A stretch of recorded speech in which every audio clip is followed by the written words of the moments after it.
Haciendo como una contextualización, les estaba comentando que pues antes de adentrarnos en el tema, vamos a hacer como una introducción.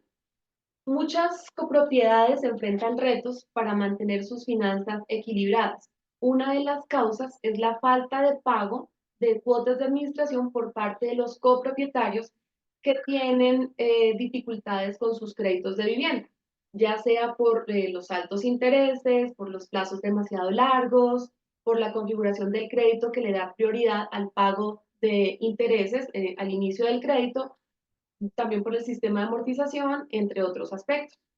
Cuando estos créditos no se gestionan correctamente y no se ajustan a la capacidad de pago del cliente, pueden generar grandes problemas financieros, incluso llegar a la insolvencia de persona natural, afectando obligaciones importantes como es el pago de las cuotas de administración ordinarias y extraordinarias que causarán consecuencias negativas a toda una copropiedad, como lo vamos a ver más adelante.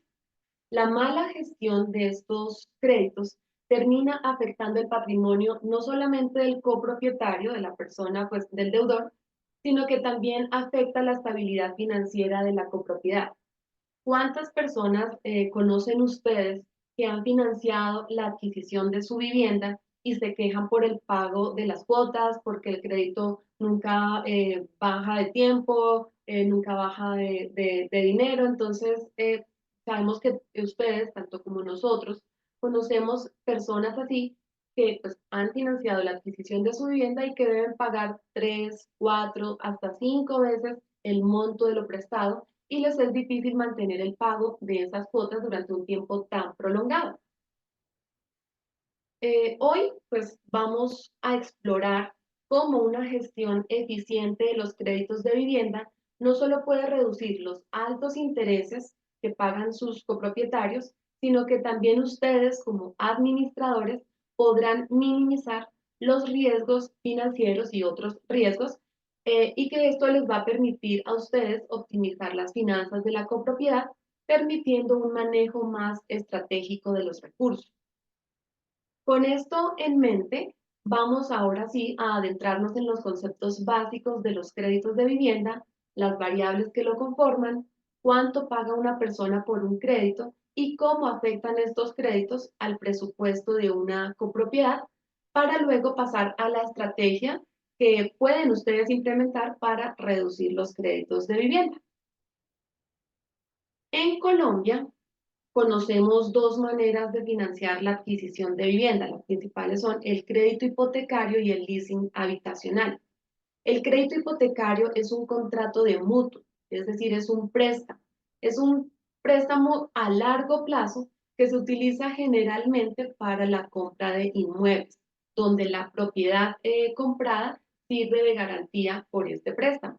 Las cuotas que se pagan por este crédito eh, se pagan pues periódicamente y el saldo pendiente siempre incluye el capital como los intereses.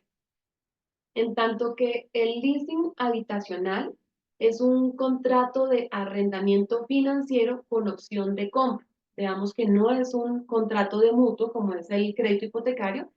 El leasing habitacional es un contrato de arrendamiento financiero con opción de compra, donde la entidad financiera adquiere una vivienda y se la entrega a una persona natural para su uso, quien será el responsable del pago de un canon que amortiza finalmente pues el capital y los intereses. Al final de este contrato se puede ejercer la opción de compra.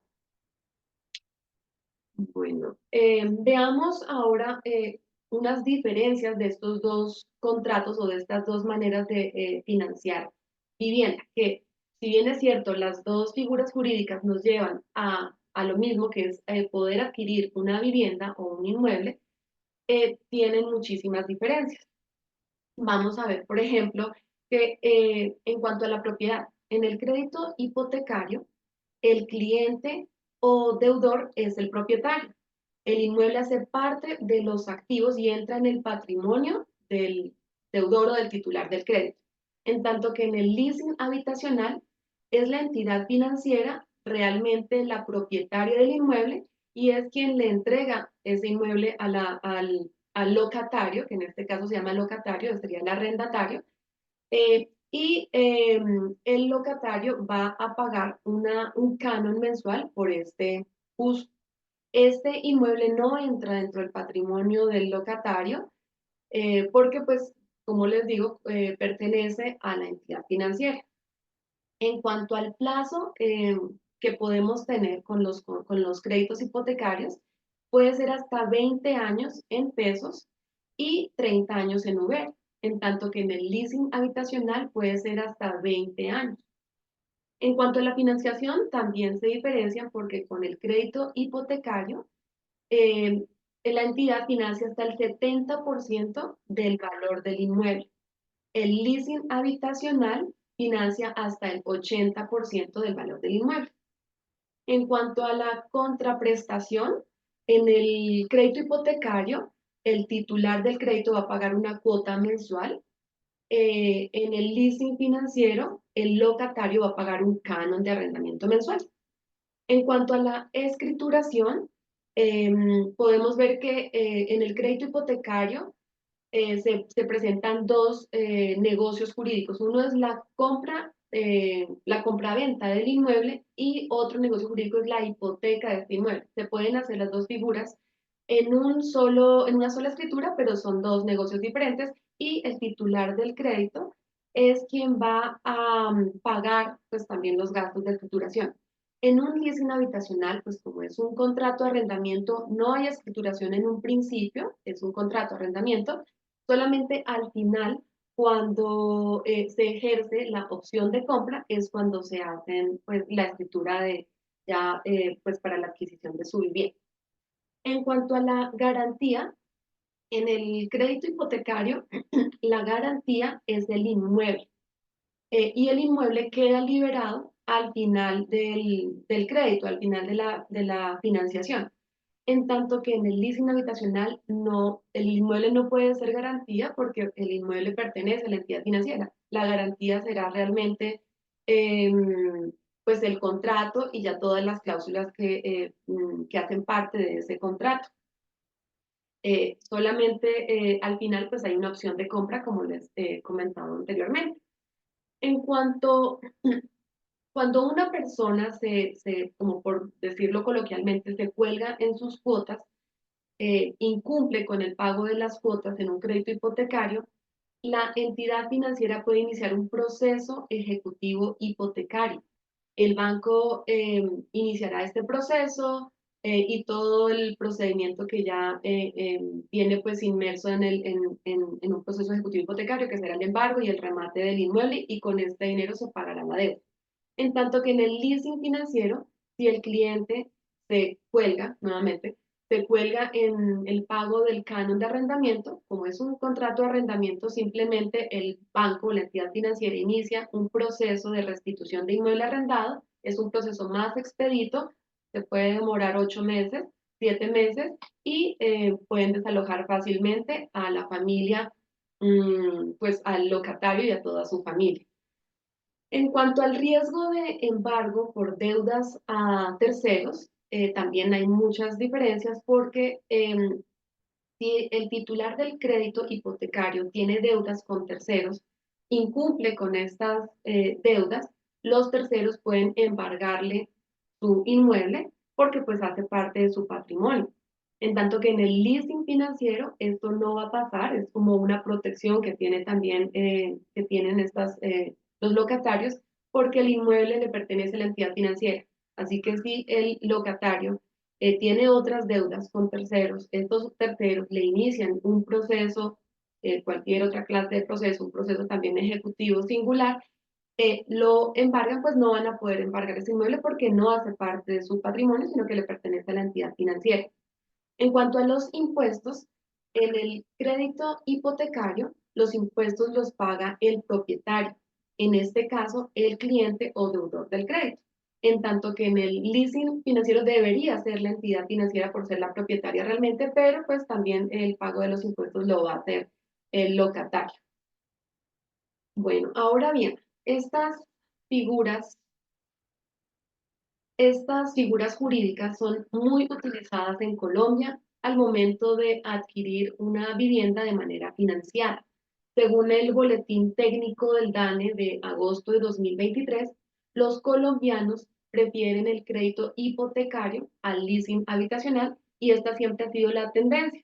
Como podemos notar en esta gráfica, desde el segundo trimestre del 2021 hasta el segundo trimestre del 2023, vemos que la tendencia se mantiene. Más o menos el 77.4% de todos los, digamos, de la financiación de las viviendas a nivel nacional prefirieron el crédito hipotecario y solo el 22% prefirió el leasing habitacional. Em, bueno, ahora quiero que veamos el extracto de un crédito hipotecario real para que identifiquemos las variables que influyen en un crédito y cuánto paga una persona por un préstamo que le ha otorgado una entidad financiera.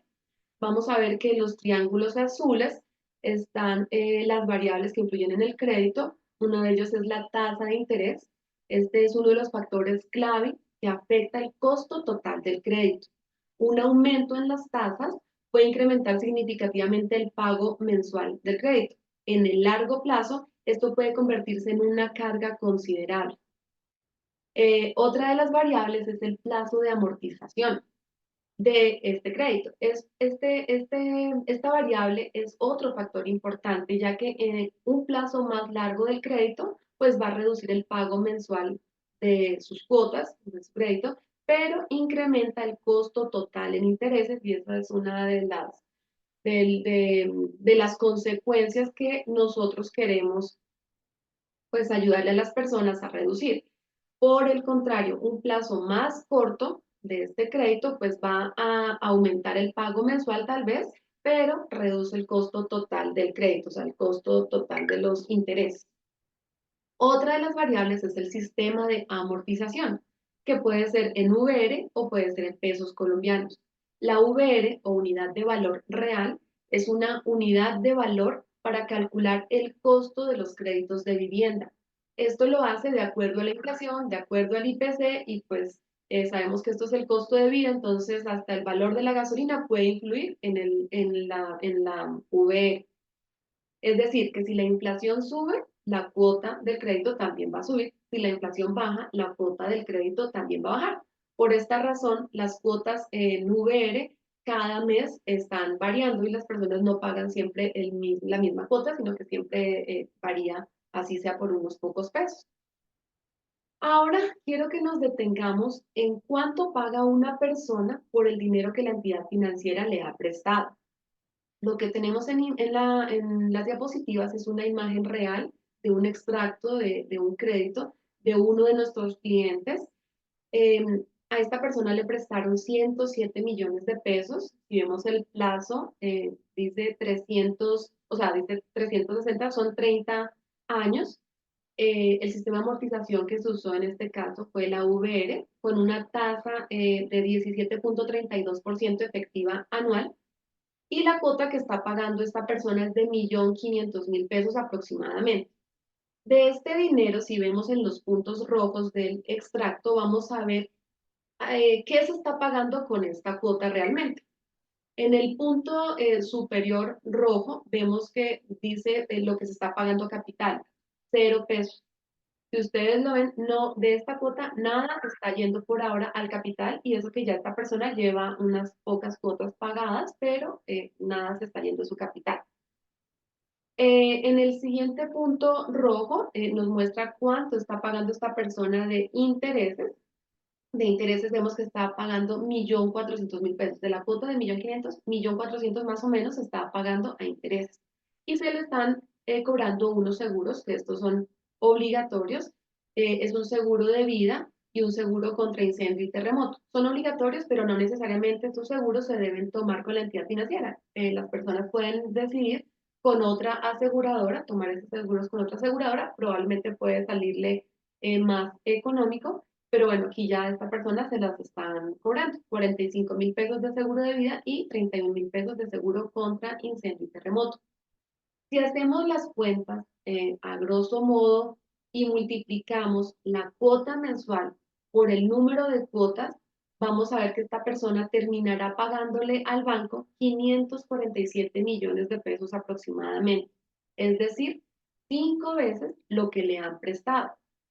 Esto pues a mí no me parece justo, no sé si a ustedes les parece justo, pero pues pagarle todo este dinero al banco, cuando perfectamente con este dinero podríamos comprar no una casa como lo estamos haciendo, o pues como esta persona lo está haciendo y nos demuestra con este extracto, sino que podríamos pagar 5 casas iguales a la que financió. Entonces pues no es muy justo realmente.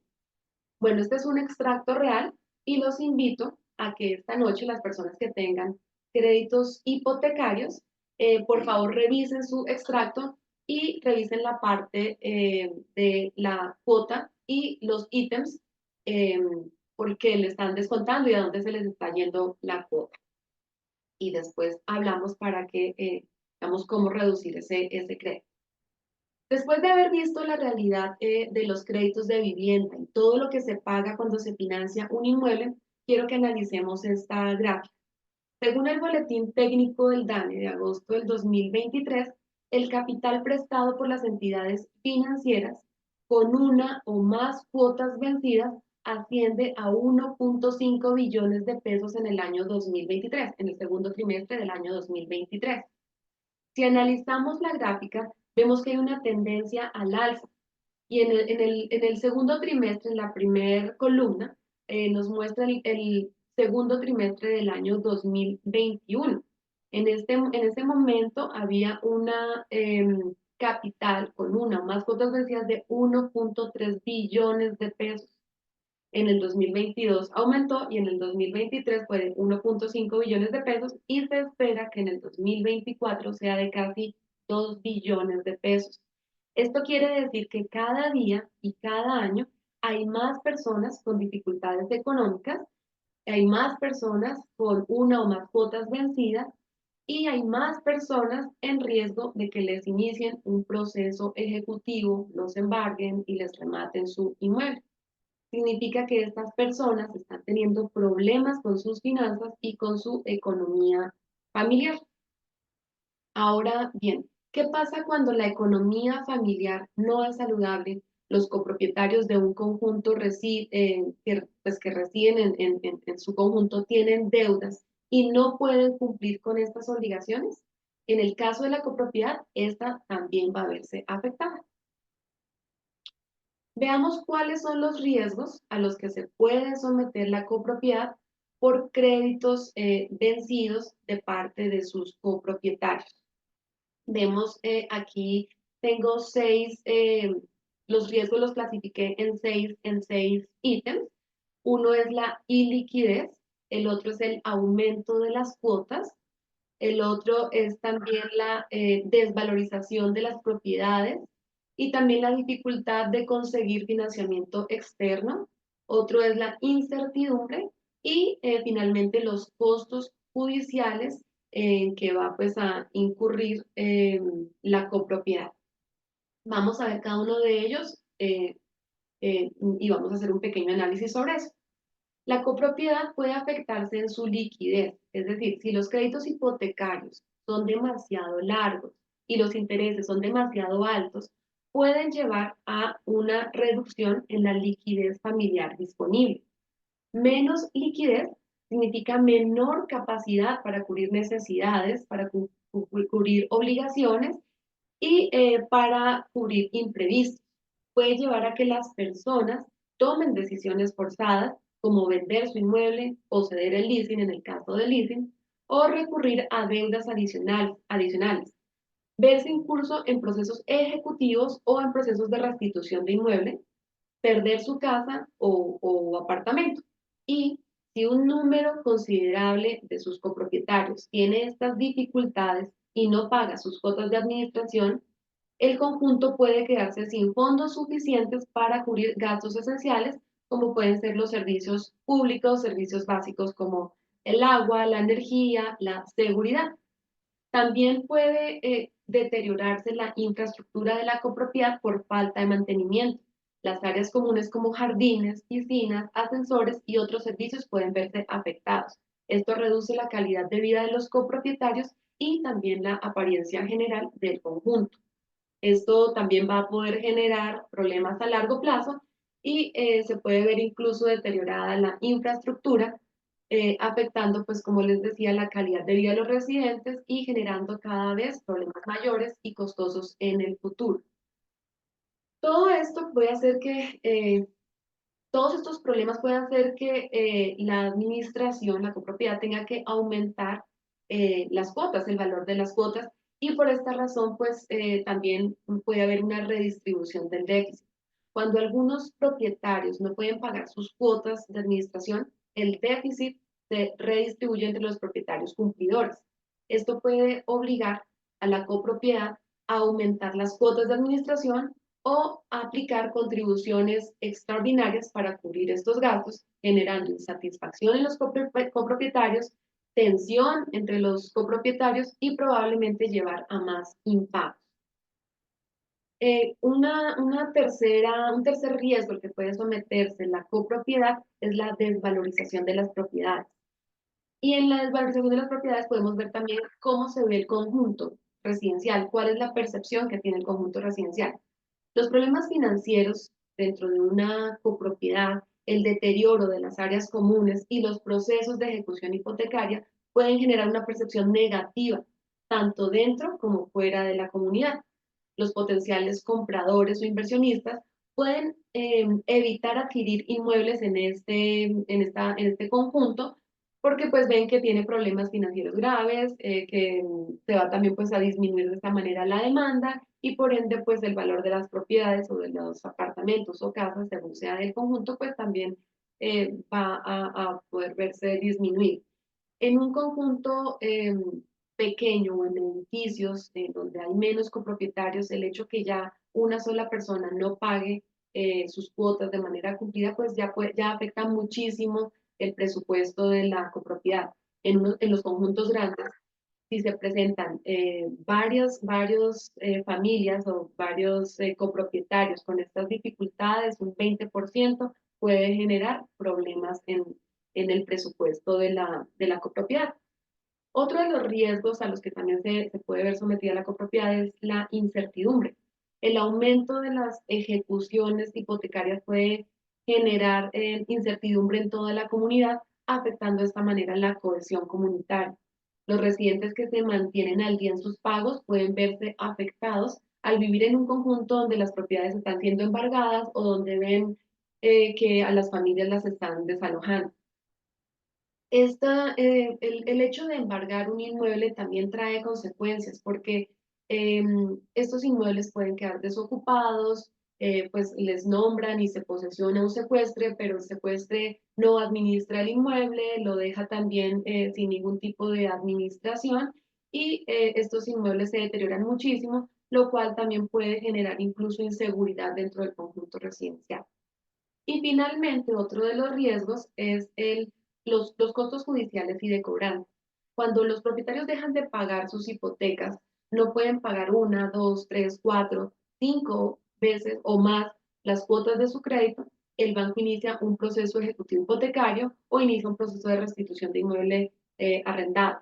El propietario, como les decía, deja de pagar las cuotas de administración porque pues ya le embargaron su inmueble y le tocó ya le secuestraron también su inmueble, le tocó irse para otro lado, nombraron el secuestro tampoco hizo nada, y el conjunto pues entonces tiene y no les están pagando las cuotas de administración, entonces el conjunto debe tomar medidas legales para reclamar el pago de estas cuotas y pues esto genera costos adicionales relacionados con estos procesos judiciales y de cobranza.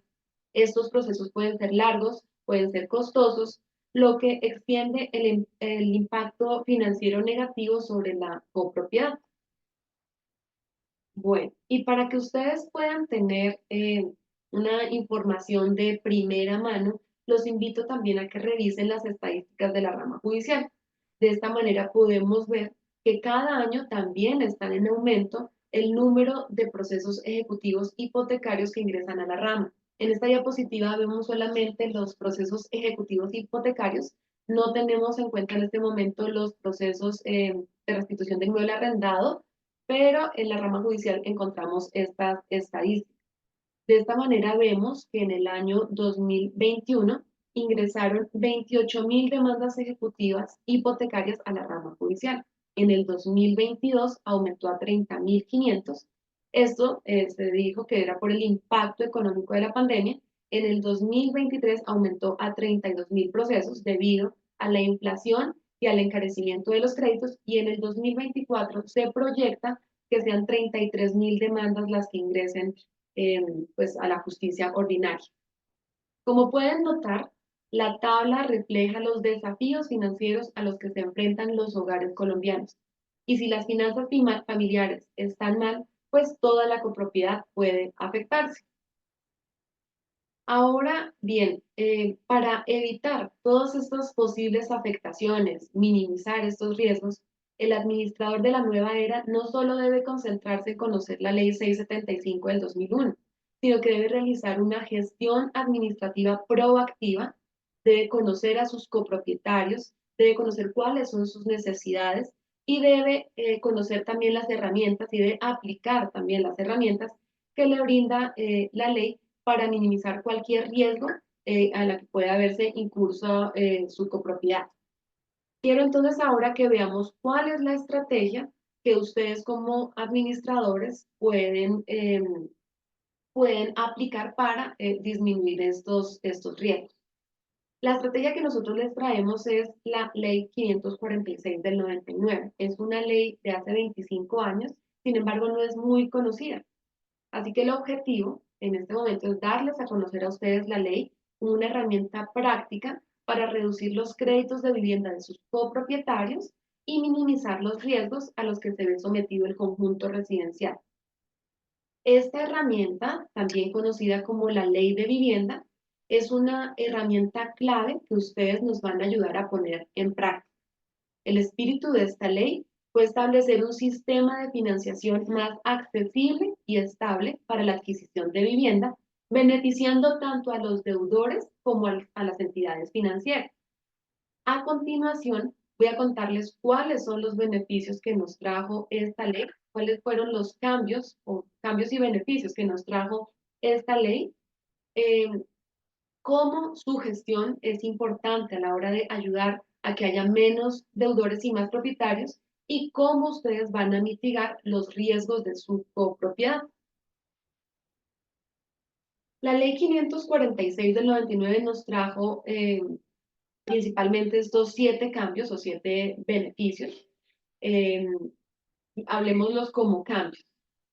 El primero de ellos es la estructura de los créditos hipotecarios en VR.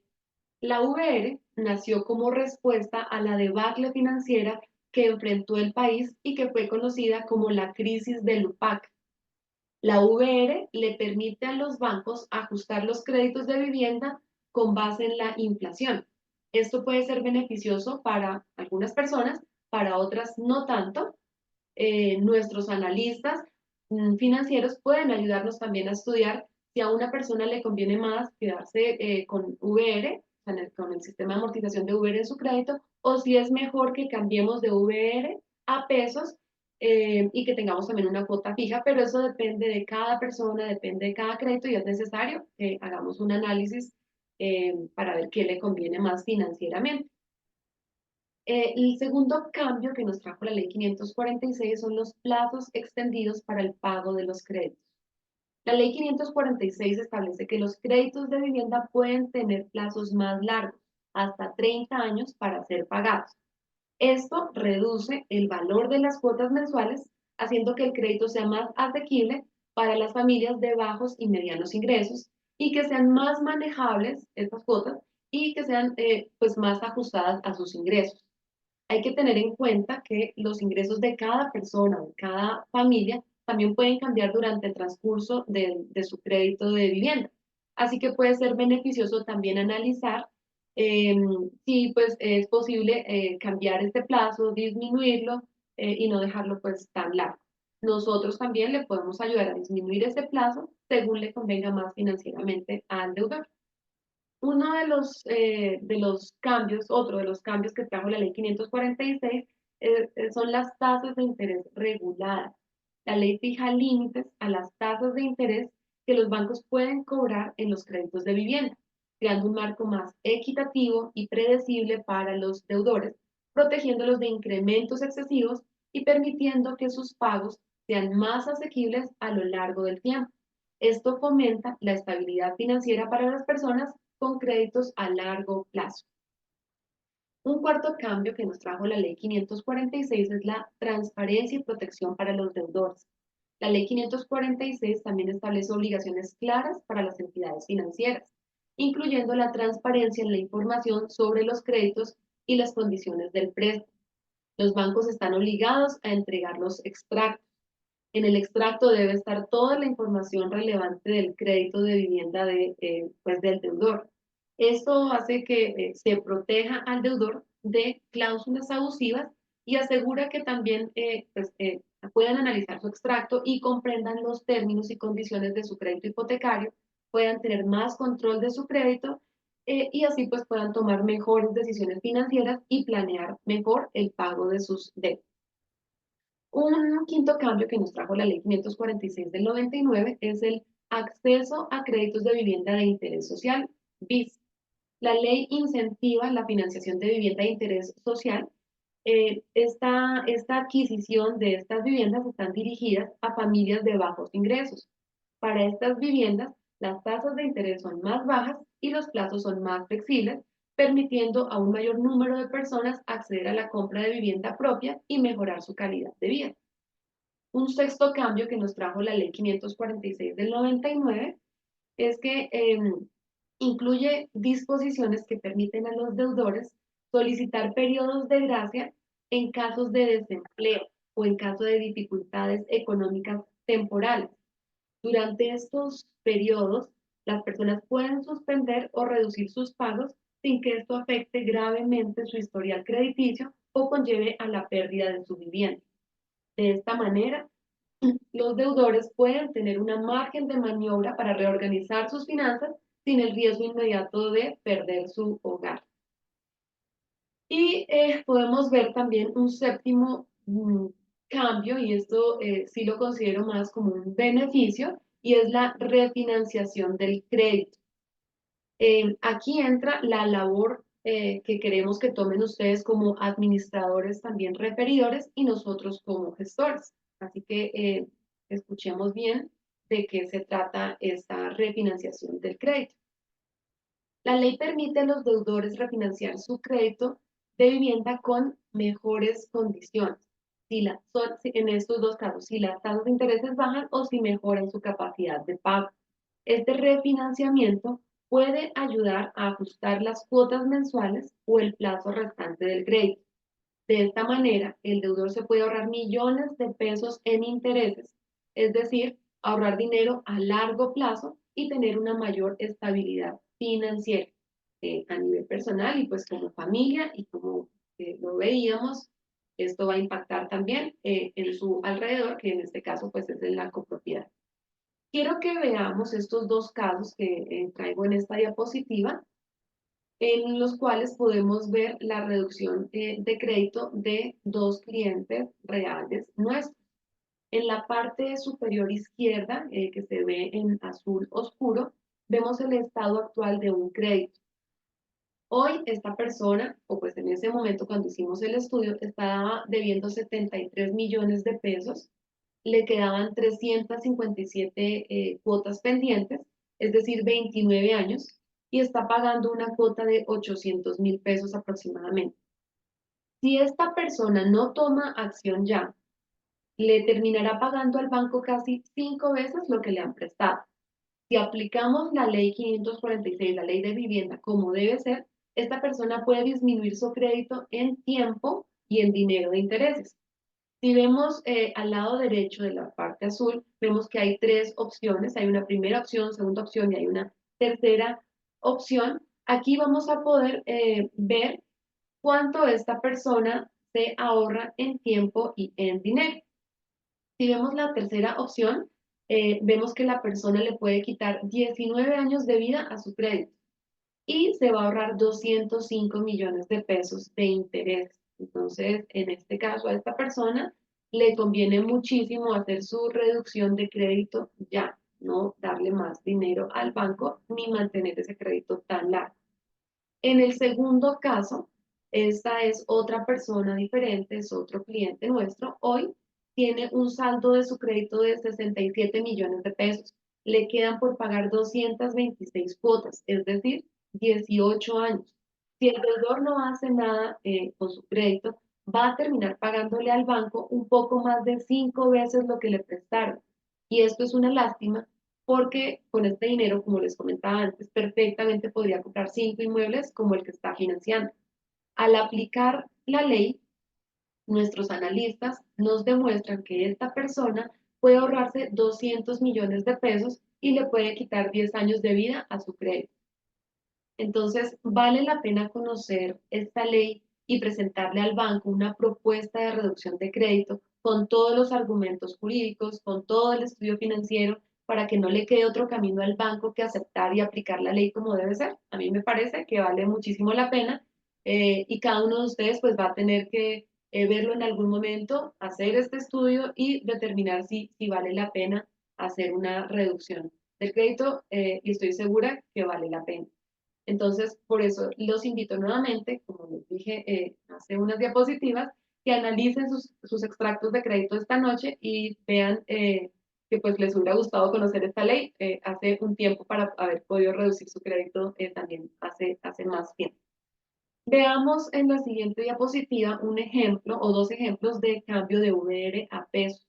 Recuerden que uno de los beneficios, uno de los cambios que trajo también la ley 546 es que se puede cambiar el sistema de amortización.